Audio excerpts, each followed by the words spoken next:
Today's guest is Australian homeopath Mark Lambrick. Mark initially trained as a naturopath, homeopath and astrologer almost 3 decades ago, and also completed postgraduate training in counselling and homeopathy. He has worked in mental health, drug and alcohol, community health centres and prisons as a forensic drug and alcohol clinician and counsellor with children, adolescents and adults. We talk today about Mark's recently released book, Infinite Zero, The Self, Emptiness and the Crisis in Science, A History and Perspective. Why we are the way we appear has haunted Mark throughout his life, and this book is the culmination of a lifetime of work. It has led to numerous journeys through China, India, and many other cultures. As a homeopath, naturopath, astrologer, counsellor, and welfare worker, Mark has been actively engaged in the business of helping people by deepening their inquiries into their motivations. This is what he explores on a historical, philosophical, and cultural level throughout this book. The insights will change the way you look at history and the dominant paradigm of science, as well as its origins. You can find out more about Mark, book a consult, and purchase his book at www.marklambrick.com. Thanks for listening. Welcome to the Homeopathy Hangout, where we discuss all things homeopathy from around the world. And now my mum and your host, Eugenie Kruger. Hello, homies, and a very warm welcome to Homeopathy Hangout. Today, we get to hang out with Mark Lambrick on the other side of Australia. Welcome to the show, Mark. Thanks, Eugenie, for having me. It's a pleasure. I've been wanting to get you on for ages, and your name has been mentioned so many times, and we've had a few chats, and I've had a few chats with your wife, so it's lovely to actually have you on the show. Mark, can you tell us, first off, how you were first introduced to homeopathy? Okay, when I did naturopathy, that's when I got introduced to it. But that was in my late 20s. And I had it down as one of my year 12 electives to finish and go on to study. But I looked at this term homeopathy and I thought, geez, I don't know what that is about. And I thought, I need a few years to go to university and just hang out, mess around. And then when I feel a bit more grown up, maybe I can come back and tackle that one. So I had that sense. So I did that in my late 20s. And when I saw it, when I first was taught it, I was amazed. It just opened my world up. That's amazing. And did you say that naturopathy was an elective in year 12? It wasn't an elective. Sorry, it was one of the courses that I wanted to pursue after year 12. Gotcha. Because I was just going to say that would be an amazing school that had that as an option to study, hey? Yeah, absolutely. It was either traditional Chinese medicine or naturopathy. But for me, I felt, well, naturopathy is closer to my culture, so I thought I'd do that. Absolutely. Oh, I've just seen your shirt. Have you got is it from your recent trip to Bali? That's a batik shirt you've got on, hey? Oh, it's beautiful.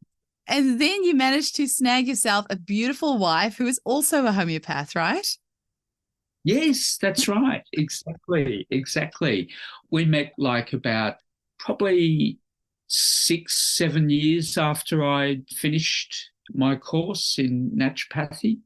And Kate had been trying to study it part-time as well in the evening and work full-time during the day, and that was really hard. And after a couple of years, when it was offered in northern New South Wales with an Oz study, then she went, I'm going to do that and just be a full-time student. So she tried that. And she wanted me to come up to New South Wales. And I said, well, I'm only going to stay up there if you promise that we stay up there for a long time. And she thought, no, I want to get back down to Melbourne. So she came back to Melbourne and studied it. We got together sort of independently of that through a friend. And one of our first dates was to an astrology conference. Oh, then you knew she was a keeper. And you're very well connected in the homeopathic community, because so many people that I've spoken to know you. And, you know, we had Gaurang Gaikwad on the show, and Kate sent me his book, and Kate shares a clinic with Leah Golden, Isaac Golden's daughter, right? And it's just like and then also you're friends with Donna, who is on my team. And so you just have your fingers in everywhere in Australian homeopathy. So it's really lovely to have you on. How many degrees of separation are there in the homeopathic community? I Oh, mean, there's yeah, one, isn't there? Yeah. absolutely, absolutely. Now, Mark, I wanted to get you on the show because you are now a published author. And for anybody watching on YouTube or Rumble, this is Mark's book, Infinite Zero. I was going to ask you, who did the artwork? It's beautiful. Yeah, it's really good. This group who I got them, a self-publishing group, Wattle Okay. and Willow Books. It's a husband-wife team. And so she did the graphic design, and it was her first attempt at that. I tried to, sort of talk about what I wanted, and she came up with that. And I thought, it's beautiful. It describes it really well. It is. Actually, I should read the full title just to really whet people's appetite. Infinite Zero, The Self, Emptiness, and the Crisis in Science, A History and Perspective. Now, if you think that title sounds meaty, the actual content is even more meaty. This was like a good, solid read. And actually, I had a confession to Mark before we started recording that there's like a lot of this really went over my head because it's intense. You can tell that you have put decades of very deep knowledge. And I mean, you have done a lot of traveling, you and Kate, and you've been to India many years and lived there for a couple of years as well. Hey, so you guys have knowledge that, I only dream of. And I can tell that you have worked extremely hard to get all this knowledge into this book in as easier, digestible. And you've basically got so much knowledge that you have squeezed into this book, which then at the end, you've come to there's a really nice conclusion at the end that wraps everything up. So the whole book kind of sets you up. So I've said enough. Maybe you can tell our listeners about the book, the journey of writing it and what it is that you're trying to convey through this. Yeah, thanks, you, Jenny. As a very good friend of mine put it, he said, it's like history on steroids. Absolutely. That is so well said, because I said to you before, I'm not a history buff at all. So I learned so much history I felt like I did world history in like one book. It was very well said. I think that should be your tagline, history on steroids. It should. Homeopathic steroids, of course. Of course. So yeah. Why did you feel it was important to write this? And what was the journey like to this? Okay. So it's been something that's been on my mind for decades. Like, look, I'm turned 60 this year. So I suppose right from early 20s, so I was sort of thinking and formulating all of this and fully grasping holism and what holism meant. And we had a philosophical overlay in society of reductionism, which for people who may not be aware, reductionism is the approach that science uses.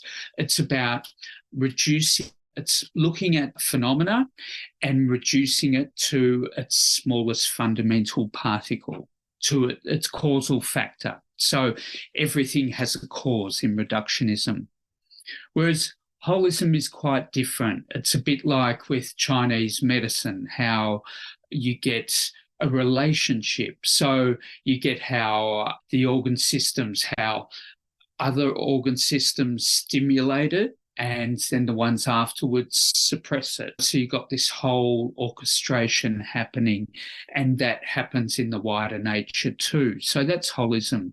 So it's not interested in looking at what causes what, but what influences what. And so that's been something that's been going on for a long time. I've thought about, well, how did we come to this? What is this all about? And then so I started inquiring about how we came to see ourselves in the world as we do. It's like we didn't just happen and evolve here. There were steps that occurred. And so I think it was probably in studying astrology that I became really aware of how the ancients used astrology and stuff like that.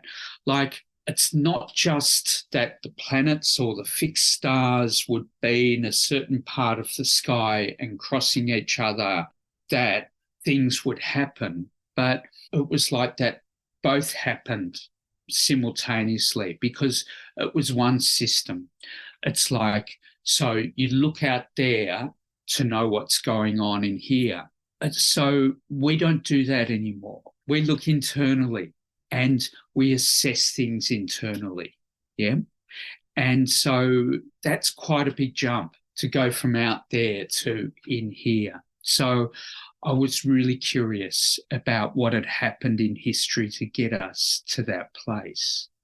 Yeah, absolutely. And you have many different civilizations here as well, which is, I really enjoyed that part of it because like I said, history is not my strong point. I'm all about, I don't know, my husband's really into it, but I really enjoyed that there were, it's like there's Greece here. You've got a bit on astrology. There's just, Christianity. That was really interesting. The fall of the Roman Empire, the transition from the first millennium, the Renaissance, colonialism, the universe loses its perfection. It's the next chapter. Just having a quick Enlightenment, Romantic era. I mean, all of this is just, it's embarrassing. I clearly need to go read some more history books, but now I don't have to because I've read your book. But it was just so interesting to see, you talk about emperors and people and the things that they've done and the decisions that they've made. And it was really interesting. Yeah, it is really interesting. And I also, in my research of this book, because I researched it for many years and spent 12 years writing it and researching it. And so I came up with a lot of wow moments, and discovery as well too. And it's a beautiful thing learning like that. But one thing I discovered in all of that was that at one point in history, we had all these amazing people, mind you, men. I just think that there were many amazing women, but we've rubbed them out, haven't we? And so I think that there no doubt were women. And, that, for instance, we had, of the three cultures that I explore, the West, India and China, we had sort of Thales, who was one of the first great philosophers and teachers in ancient Greece. He was born. And we had Pythagoras. Pythagoras was a student of his. Thales told him, look, I can't teach you anything here. You go off to Egypt and you learn amongst the priests and stuff like this. We also had Socrates and we had Plato and we had Aristotle and, many others, Democritus and Zeno. So there were lots of them, but they all occurred within a couple, 200 or 300 years of each other and more like, 100 years within each other. But then at the same time, we had Confucius arise in China and we had Lao Tzu arise in China. And we had Mozi as well, another Chinese philosopher. We also had the Buddha. He was born in this era as well too. And the same with Mahavira, who is the founded Jainism, stuff like that. So all these people arrived in a certain period of time that historians have labelled as the Axial Age.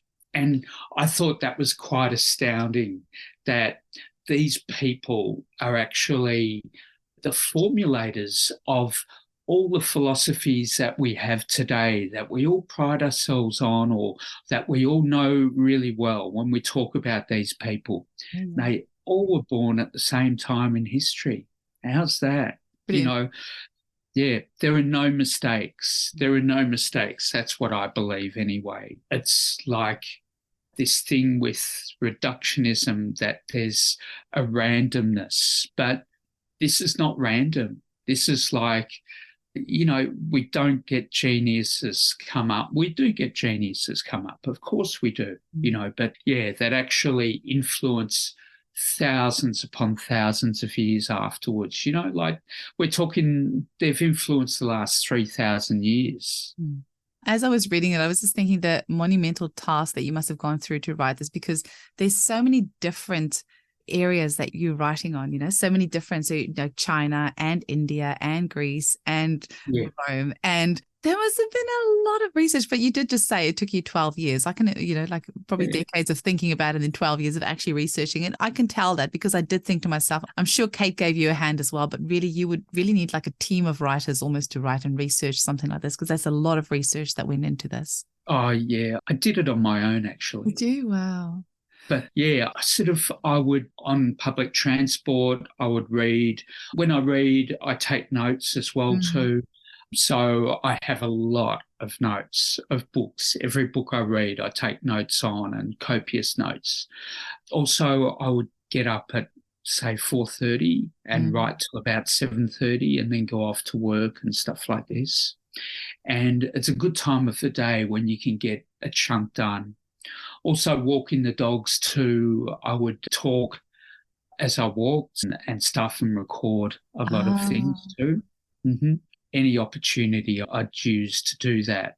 But yeah, about the three cultures, it's another aspect of it, because I've come to see that this is my take on it, that the self is made up of three aspects. And there's the individualized self, which is epitomized by the West. And then there's the communal self, the self in terms of a community of people, and that's epitomized by China. And then the self as non-self, as non-existent, which is epitomized by India. And look, these three aspects, those three cultures, while they epitomize these aspects, they don't necessarily own it. And each of us carry with us different proportions of this sort of sense of being an individual, of being part of a community, of actually having those moments of, oh my God, I'm nothing. There's nothing here behind this, the scary thought, of non-existence. So they're real drivers as to how we perceive ourselves, what we do with our lives and stuff like that. How I see how the West epitomizes individualism is that we worship heroes. We're the great hero worshippers. Also, we invented the Olympic Games. It was invented by Greece, and that replaced the gods and stuff like this. That replaced the Hercules and the Odysseus and stuff like this. So we had modern champions evolve from that. And also what really struck me when I went to China many years ago, about 35 years ago, was that they addressed their letters the opposite way to what we do. So a Chinese letter will have the country first, then it will have the province next or state next, then it would have the town, the city, then it would have the suburb, then it would have the street, then it would have the unit and the number, and last of all, it would have the name. Oh, how's that for subliminal messaging? Yeah, I know. Interesting. It's such a tiny thing, and you think it's like, oh, wow, that's very interesting. It's very interesting, but it makes more sense than the other way around. I mean, the postal person isn't going to care about the person's name, so in the West, Postie would read it from bottom upwards, sort of thing. Yeah, it's true. Like that subliminal messaging of country first above self, yeah. Yes. Yes, good one. Good one. So it's very important. And this is very integral. And it's too about that in China, in lots of other Southeast Asian countries too, the individual is not important. Not that they're not important, but there's a place for them. And just like as we're talking about Bali, for instance, and we're talking earlier about names, and their names depict whether they're the eldest or the middle or the youngest or whatever. That's what they mean. Yeah. So they've got their place in the order. And that's very much about this communal sort of self and stuff like this. And the other thing too is this idea of inventors, that in the West we name inventors. We know who invented the printing press or whatever, but most of us don't know who invented the compass, but it was invented in China because, the watertight bulkhead, so that ships are segmented into sections so that if you get one breached by rocks, the water will fill up, but it won't load up. But no one knows who invented that. because it's irrelevant. It's like the individual is a bit irrelevant to life in some ways. Not for us, but, you know, that's a generalization too. And then with the non-self, with India, I mean, that's epitomized by devotion. And you can't get a more devoted people, really, because they do devotion well. You know, it's these things that struck me and I carried through and developed in this book, and could see from the development of their own sense of self that they evolve these concepts too, of that part of self and stuff like that, right up to the modern individual. When I was reading about these 3 parts of self in your book, it did bring up, you know, like some triggers for me, because I don't know that in the West, we don't necessarily have it all right here, because I think a lot of the mental illness that we see is due to people that don't have enough of a sense of community or enough selflessness, and they're too self-centered. And then, you know, I think that can lead to depression as well. I think one of the biggest cures for depression is to go and help somebody else, like stop putting the focus on yourself, actually see who you can go out there and help. And that actually makes you feel really good. But then also, you know, but both of us have just been to Bali, and the devotion there, I mean, I had to be a little bit careful what I say, but, you know, I had a chat with our driver who, like you said, they're named after whether you're the first, second, third or fourth child, but then they don't even have fifth, sixth, seventh. You just start back from the first child's name if you're the fifth child, which is very, very funny. Or they're named after the mountain, you know, one of the mountains, which is Agung. So the names, they're all very similar. But I had a chat with our driver at Gung, and I said to him, you know, like the women there are so devoted. He was saying they get up at 4 o'clock in the morning to start getting ready for all the ceremony and the things that they do, all the offerings that they do every day. It's just pure devotion, and they don't ever get to actually actualize. It's like there's no self-actualization, because it's all about this devotion to their religion. And I mean, that's not completely healthy either. Like you need and it's not good to be completely selfless either, or like the complete communal mindset. It's I don't know. We need to, as humans, don't seem to like balance. We seem to like extremes, but it'd be so good if we can find a balance in there somewhere, right?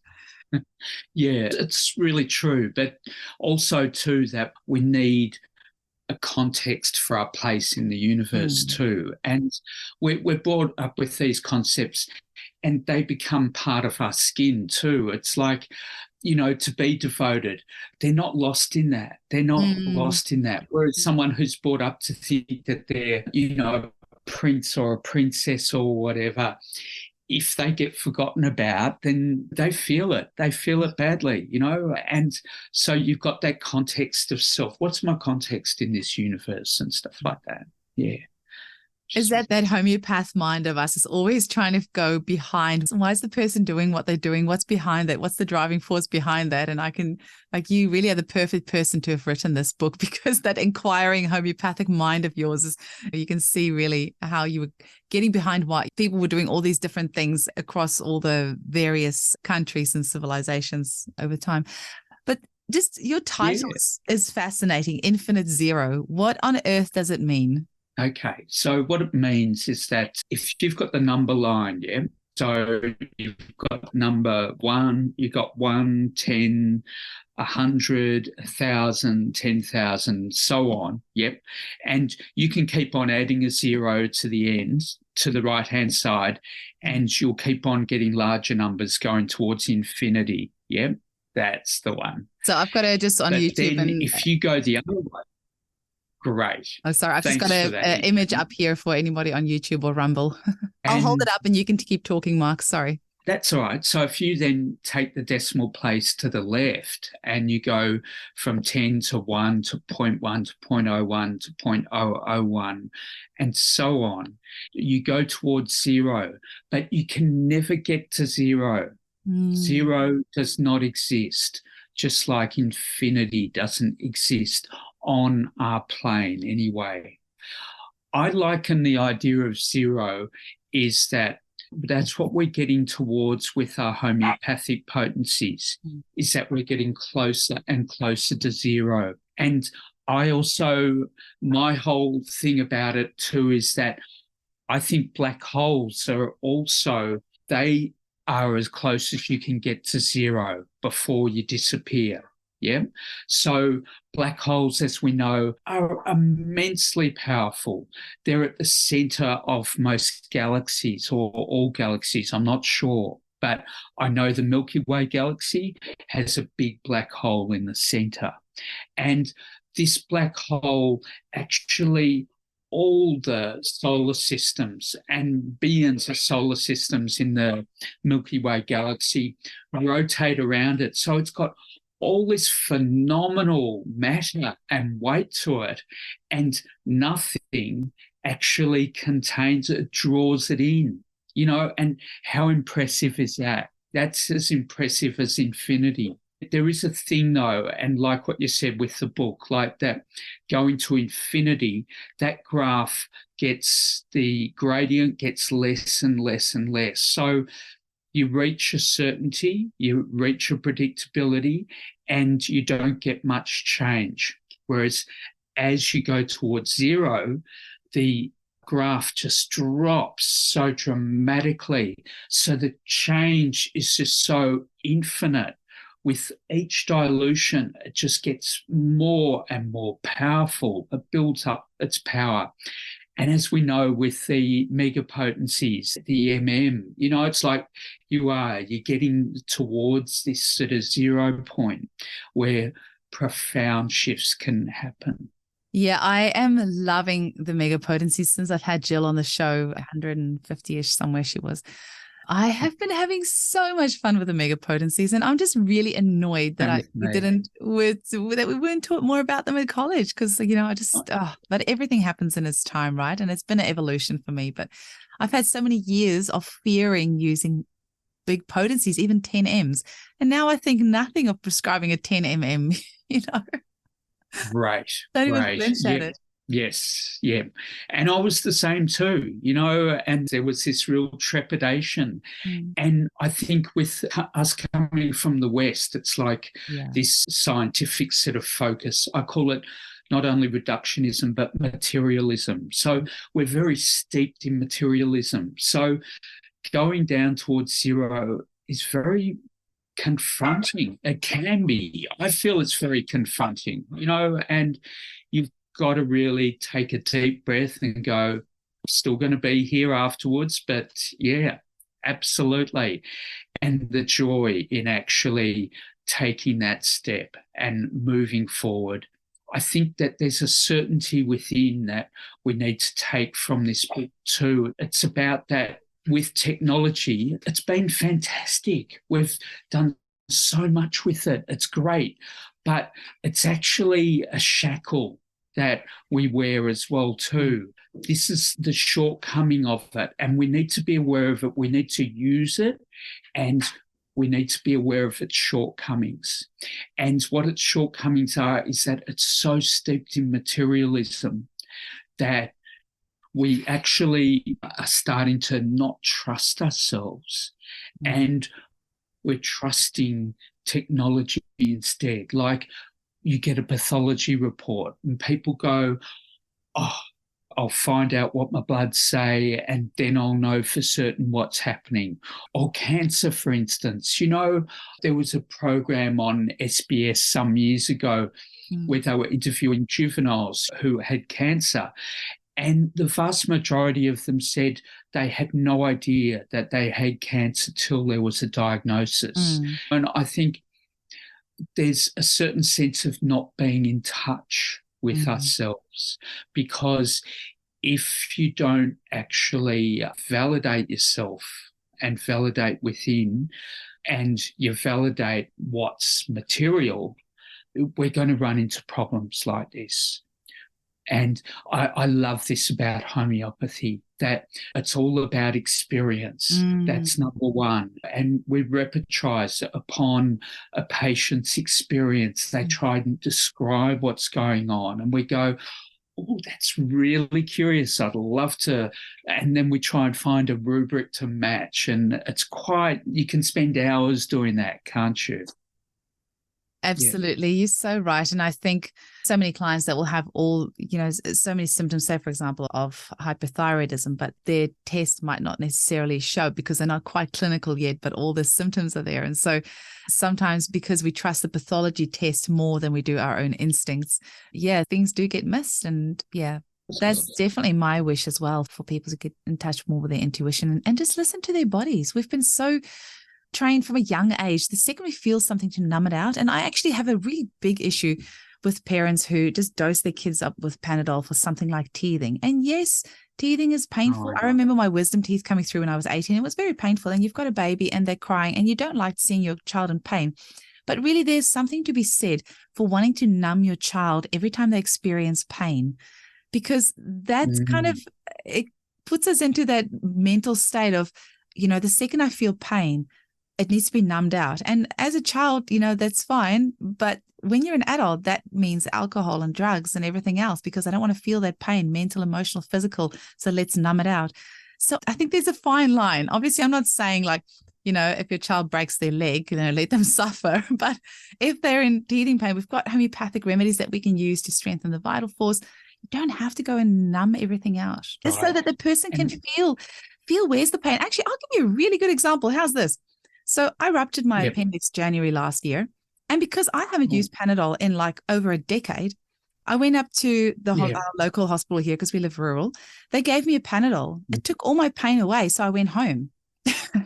And the next day, the pain came back. But I had one interview with Dana Ullman, which I finished first. And then I went to hospital again. And then it had ruptured. So I don't know if I had gone the night before and they didn't give me the Panadol, they might have seen, okay, it's inflamed, we can give you antibiotics. But I then went home and waited till the next day, so it had ruptured. So there's something to be said for numbing things out instead of actually just feeling what we're feeling, tuning into our bodies. That's right, exactly. And that's very much part of our history too, our more modern history, where we had the advent, Descartes, I think, therefore I am. So we had the Enlightenment, where we really started using our brains and started going, this is the center of our world. This is where we order what we see and order life. The backlash of that was that we didn't trust anything out there. We only trusted what happened in here. And we had to test everything to believe it. And so the Romantic period was the backlash to that, to say, we've got this ordering sort of process happening here, but nature is innately intelligent and we've got to work with that, understand it, but understand what we're seeing and stuff like this. Homeopathy came during the Romantic period. Okay, it was very much about trusting the intelligence of nature and following that in order to sort of find your prescription, in order to work out what you need and to solve your issues. But after that came the utilitarian period, which was where the backlash from the Romantic period was, and this was the industrialists who came in, they said, we're going to redefine morality. Now they said that what is good, morally good, is when the majority of the people benefit from a certain thing. And they said, and what we're going to see as good is pleasure, and what is bad is pain. Now, that was a really big thing, that before that we didn't see good as pleasure and bad as pain. It only came in then. That was 170 years ago. So since then, it's been really well evolved, that this idea of pleasure and pain, and that we avoid pain at all costs, and that pleasure is something that we need. And so that's driven modern society apart from the reductionism. There's a whole host of things going on here, and we could go on for hours. Whereabouts can people find the book? Do you sell it yourself, or do you have like you mentioned about a publisher? Where do people get copies of the book? Because you were very kind enough to send me a complimentary copy, so I don't actually know where people buy it from. Thank you. I was just saying before, I've had so many authors on the show, but you are one of only 3 that sent me a complimentary copy of your book. So I really appreciate that, because I spend so much money on buying books, which I don't mind. Like, that's the one thing I have No qualms spending money on books because I love them. They're my friends. But where can people And you're purchase? a homeopath too. Yeah, so it goes with the territory. That Yes, I have it never met a does. homeopath that is not obsessed with books ever. That's it. Oh, we are. We never stop reading. And it's funny how many of us go, oh, no, I never read for pleasure. Yeah. I Well, just actually, read because I'm exactly. curious. Yeah. Exactly. So where can people purchase a copy of your book and where can they get it internationally as well? Yeah, that's good. Look, on my website will be the thing. As far as internationally goes, I'll have to actually put that link up there because I've got to make an agreement with the people who are the publishers of my book Mhm. that it's an international firm. So they've got outlets and distributors in the UK, in Canada and States. So basically, yeah, I've got to actually get that. That's my next step. So Well, sorry, I'm not. no, we can always update it in the show notes. And the other thing is that in our Homeopathy Hangout podcast Facebook group, we can also, once that's established, we can also pop it in there as well. Great. So that's just marklambrick.com. Now, That's it. You do astrology as well, do you? Yeah. Yeah. And counseling as well. Have you got any particular niche that you specialize in? No, I consider myself a student of life. The thing is that what happened when I started studying naturopathy and homeopathy combined at the same time was I'd heard that astrology was a good marriage for herbalism, at least anyway. I thought, oh, that's good. I'll give it a try. And, look, I didn't know much about it. And I just thought, well, learn it and see if it worked. And if it works, then great. If it doesn't, well, at least you tried it anyway. And then I've become pretty obsessed by that since. So again, I've been doing all of that for the past 30 years. And I suppose at the same time, probably since my late 20s, I've been working in welfare. I also worked in nursing homes, Peter MacCallum, a private hospital, and, about 10 years in prisons and as a youth worker, working on the streets and stuff like that in the city and as a drug and alcohol worker and in refuges and in institutions. Yeah, so I've done a lot of this as well as doing all of the above.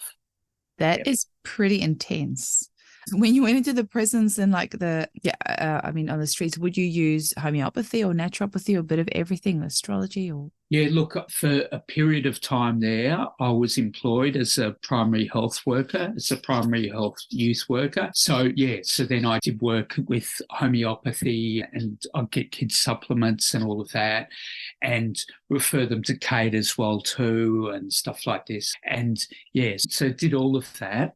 And in the prisons, no, basically because I have another, I suppose, hat where I'm a drug and alcohol worker. So I'd assess prisoners as they were coming out of prison after a life sentence or after a long time in prison or maybe a short time, maybe 6 months or 25 years or whatever. I would assess them I'd ask them about their lives. What has led to this point where they're at? And what are their insights? What do they see? And what have they done? And what are their reflections about what they're coming back out to and stuff like that. So I'd write a report and I'd assess their risk level. And then I'd sort of make treatment recommendations and stuff like that. That sounds like a whole other book. Sounds like another book that you could write about your interviews with them. Yeah, thousands of interviews, yeah. I've often thought, well, I wish there's a way that we can get homeopathy into the prisons to help with, amazing. I don't even know how you'd go about that. So I'm asking for myself because we've got a women's prison. And in fact, on my way to work, I drive past 2 prisons. And whenever I see it, I often think, I just wish I could get in there and help people. But were they open to homeopathy? Could you actually use that? Or was it more the counselling that you would use there? More counselling, but they wouldn't be into homeopathy at all. But it's It's not hard the here in environment. Australia. Hey, this like they're just not open to it. But I think, yeah, I don't know. I don't know what we need to do to change that. But it's time for a change. It's time that we ramp things up a little bit over here, I think. It is time for a change. Absolutely. Absolutely. You're the person for it. I Well, love we you. all are. We all are. You are too. Every single one of us, every single homeopath that how it doesn't matter how few or how many clients they see, every single one of us, every time we talk about homeopathy to our friends and our family, or we purchase a remedy, or we support another homeopath, or, all of it helps. And all of us are helping to grow homeopathy. Yeah. And the disconnect that that we see with people with going, absolute what? Homie what? Yeah. How does this work? Yeah. What? Yeah. And you ask a doctor and well, you can do it. I've had one before say, well, here's a glass of water. That's your homeopathy. Yeah. Yeah. Mm-hmm. Mark, are you still taking on new clients? Yeah, sure. Oh, and you're seeing people over Zoom as well, or only in person? Yeah. No, by Zoom and at Leah Golden's clinic, and yeah.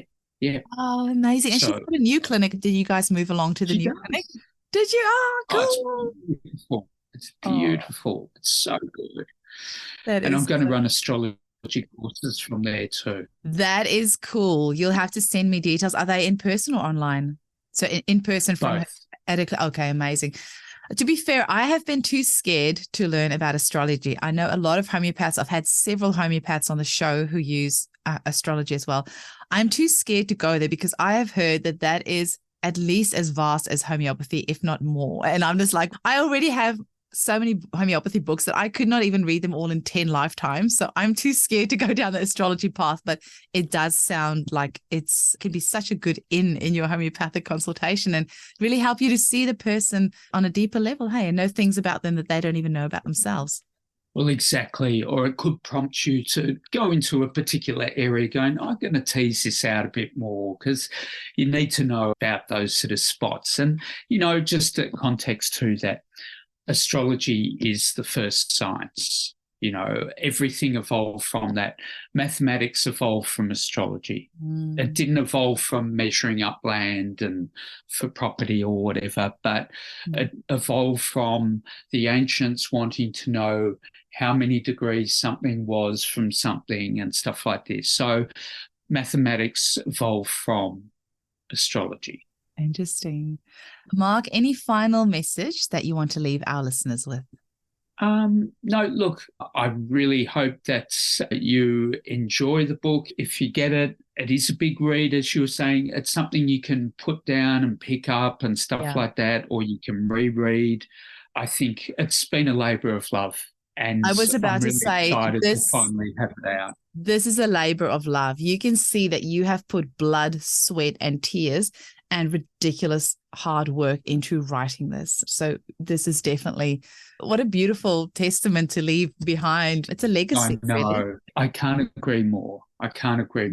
Jenny. Amazing. So your website is marklambrick.com, and you're also on Facebook as well if people want to follow you there. Are you on Instagram? Mainly Facebook and on the website. Great. Excellent. They're the ones I use, Yeah, no, absolutely don't. I mean, I'm like, it took me ages to get onto Instagram, and I'm like, I am not going on TikTok. I think. And then my email address is marklambrick@gmail.com. So. Excellent. Thank you so much for your time, Mark. I really appreciate it. Now you need to give your wife a nudge and get her on the show as well. Will do. I'll prod her along. That's great. I love your shows. They're great. Thank you so much. Have a great day. Yeah, you too.